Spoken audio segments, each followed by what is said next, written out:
Hello student, मैं राहुल शर्मा आप सभी का विवेकानंद स्कूल की ऑनलाइन क्लास में स्वागत करता हूँ। हम यहाँ से अपना 4 चैप्टर पढ़ रहे थे, मेटल्स एंड नॉन मेटल्स, धातु एवं अधातु के बारे में अपन बात कर रहे थे। ठीक है, इससे पहले के जो वीडियो था वो दिन फर्स्ट था अपना, और आज इस चैप्टर का जो है अपने पास दूसरा दिन है। ठीक है, मतलब दूसरा दिन चल रहा है इस चैप्टर को आज अपने, तो दूसरा दिन चल रहा है। इससे पिछले वीडियो में फर्स्ट डे अपन ने इसके भौतिक परिवर्तनों के भौतिक गुणधर्मों के बारे में देख लिया। धातु और अधातुओं के भौतिक गुणधर्म क्या होते हैं वो बात कर ली।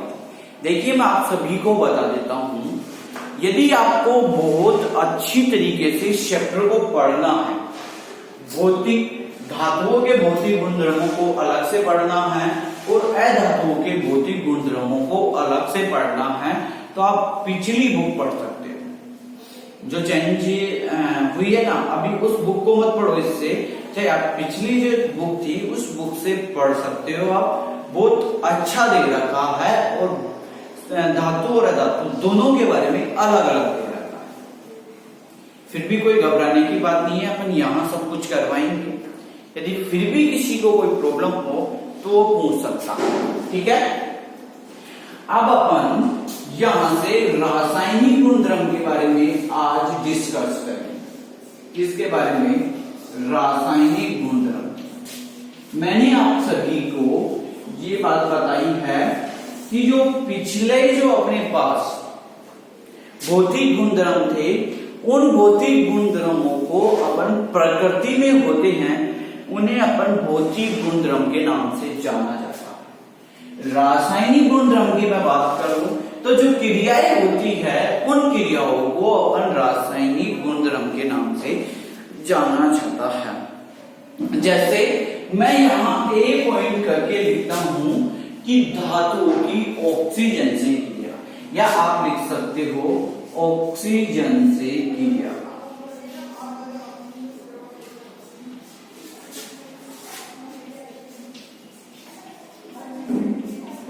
ठीक है, क्या है? ऑक्सीजन से क्रिया। आप सभी को पता है ऑक्सीजन का मतलब होता है O2। इसे अपन ऑक्साइड भी कहते हैं। क्या कहते हैं? ऑक्साइड भी कहते हैं। तो यहां जो अपन बात कर रहे हैं, इसका कहने का मतलब ये है कि जब धातु और अधातु ऑक्सीजन से क्रिया करती है तो क्या बनता है, ये यहां बात कहने की कोशिश करें। आप देखिए, यहां ऑक्सीजन या ऑक्साइड की जो अपन बात करते हैं इसके बारे में, तो देखिए पहली बात तो मैं आपको बता देता हूं, कुछ धातुएं होती है, जैसे मैंने बात की Mg, इसे मैं बोलता हूं मैग्नीशियम। क्या बोलता हूं? मैग्नीशियम। और मैग्नीशियम को मैंने क्या कर दिया? वायु में खुला छोड़ दिया। बाहर क्या कर दिया? वायु में खुला छोड़ दिया। तो वायु में खुला छोड़ने के बाद ये मैग्नीशियम ऑक्साइड का निर्माण हो जाता है। किसका? MgO का। अब MgO का क्या हो जाता है? निर्माण हो जाता है मैग्नीशियम ऑक्साइड। क्या हुआ? इसको मैंने यहां लिख दिया आपको मैग्नीशियम ऑक्साइड।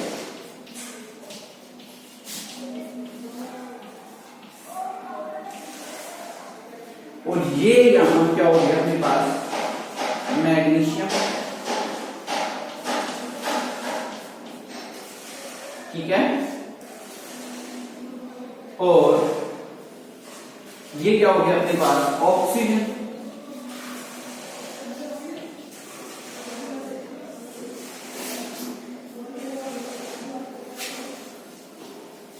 तो कह सकते हैं कि ये क्या है? मैग्नीशियम धातु है। मैग्नीशियम क्या है?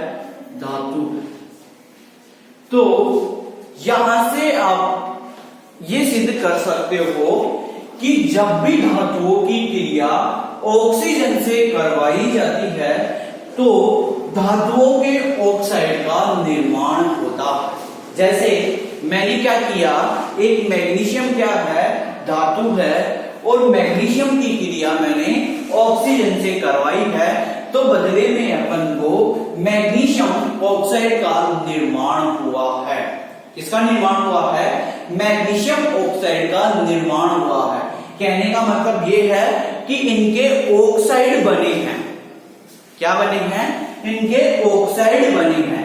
तो यहां आप सभी को ऐसे लिखना है कि जब भी धातुएं ऑक्सीजन से अभिक्रिया करती है तो धातु ऑक्सीजन से क्रिया करती है तो ऑक्साइड का निर्माण करती है। किसका निर्माण करती है? ऑक्साइड का निर्माण करती है। मैं आपको कुछ धातुओं के नाम बता देता हूं, जैसे Al एल्युमिनियम, यहां बात करेंगे सोडियम, मैग्नीशियम, ठीक है, लिथियम, पोटेशियम, कैल्शियम। तो ये अपने पास क्या है? धातुएं है। जब इन धातुओं की अभिक्रिया हम ऑक्सीजन से करवाएंगे तो इनके ऑक्साइड हमें प्राप्त होंगे। क्या होंगे? इनके ऑक्साइड हमको प्राप्त होंगे। ये तो किसकी बात हो गई? धातुओं की बात हो गई। अब मैं बात करता हूं अधातु, ठीक है, अधातु में क्या होता है। तो देखिए, मैं यहां अधातु की बात करता हूं तो अपने पास क्या होता है? एस, जिसे अपन बोलते हैं सल्फर। क्या बोलेंगे इसे अपन? सल्फर। ये जो है अपने पास ये अधातु है। ये क्या हो गया अपने पास? अधातु है। जब सल्फर की क्रिया मैं ऑक्सीजन से करवाऊंगा तो मेरे पास सल्फर डाइऑक्साइड का निर्माण होगा। किसका निर्माण होगा? सल्फर डाइऑक्साइड का निर्माण होगा। अब देखिए, आप सभी को पता है कि जब क्या किया जा रहा है, अधातु जब ऑक्सीजन से अभिक्रिया कर रही है तो डाइऑक्साइड या ऑक्साइड का निर्माण हो रहा है। जैसे मैं यहां लिख देता हूं, यहां क्या होगा? ऑक्सीजन, और यहां मैं आपको क्या लिखूंगा? Sulphur dioxide. क्या लिखूंगा मैं यहां? Sulphur dioxide. ठीक है, क्या लिखूंगा मैं? Sulphur dioxide. तो मैंने यहां आपको यहां जो धातु के बारे में आपने लिखा है उसके बाद जस्ट आपको क्या करना है? नीचे एरो लगाकर लिखना है कि क्या लिखोगे? कि जो धातुओं से मिलकर बने ऑक्साइड, जब अधातुएं ऑक्सीजन से अभिक्रिया करती है तो ऑक्साइड एवं डाइऑक्साइड का निर्माण होता है। क्या लिखोगे? ऑक्साइड और डाइऑक्साइड का निर्माण होता है। ठीक है, अब देखिए, मैं धातुओं की वापस बात करता हूं तो इसी के अंदर आप सभी ने पिछली क्लास में अम्ल और क्षार के बारे में तो पढ़ा ही होगा। क्या पढ़ा होगा? अम्ल और क्षार के बारे में तो पढ़ा ही होगा। जैसे मैं बात करता हूं अम्ल की, तो अम्ल का मतलब होता है जो H+ आयन देते हैं उन्हें अपन अम्ल के नाम से जानते हैं। ठीक है, जो H+ आयन देंगे उन्हें हम अम्ल के नाम से जानते हैं। और साथ ही क्या कर देते हैं? नीले लिटमस पत्र को कौन सा कर देते हैं? लाल कर देते हैं। क्या करते हैं? ये जो अम्ल होते हैं नीले लिटमस पत्र को क्या कर देते हैं? लाल कर देते हैं। ठीक है, यहां मैं क्षार की बात करता हूं, बेस की। तो ये क्या होते हैं? जो OH- आयन देते हैं उन्हें अपन क्षार के नाम से जानते हैं। जो OH- आयन देंगे उन्हें अपन किन नाम से जानते हैं, क्षार के नाम से जानते हैं। और ये क्या कर देते हैं, लाल लिटमस पत्र को नीला कर देते हैं। क्या कर देंगे, लाल लिटमस पत्र को नीला कर देते हैं। मतलब जो ये काम करते हैं उसका ये उल्टा कर देते हैं। तो मैंने आप सभी को बताया था, कहा पिछली क्लास में, खैर मैंने आपको पढ़ाया नहीं, तो देखिए मैं आपको बता देता हूं कि जो मैग्नीशियम ऑक्साइड बना था, मतलब जो धातु के ऑक्साइड बने थे, उन सभी धातुओं के ऑक्साइडों की प्रकृति क्षारीय होती है।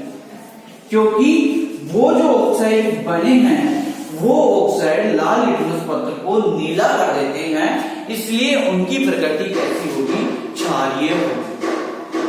और जो अधातुओं के जो ऑक्साइड बने हैं वो नीले लिटमस पत्र को लाल कर देते हैं, इसलिए उनकी प्रकृति अम्लीय होगी। क्या होगी, इसलिए इनकी प्रकृति कैसी होगी, अम्लीय होगी। ठीक है, तो आप सभी को ये याद रखना है कि जब धातुओं के ऑक्साइड बनते हैं तो उनकी प्रकृति कैसी होती है, और अधातुओं के ऑक्साइड बनते हैं तो उनकी प्रकृति कैसी होती है। ये दो बार पूछा गया सवाल है कि धातुओं के ऑक्साइडों की प्रकृति किस तरीके की होती है बताइए, और अम्लों के ऑक्साइड की प्रकृति किस प्रकार की होती है बताइए।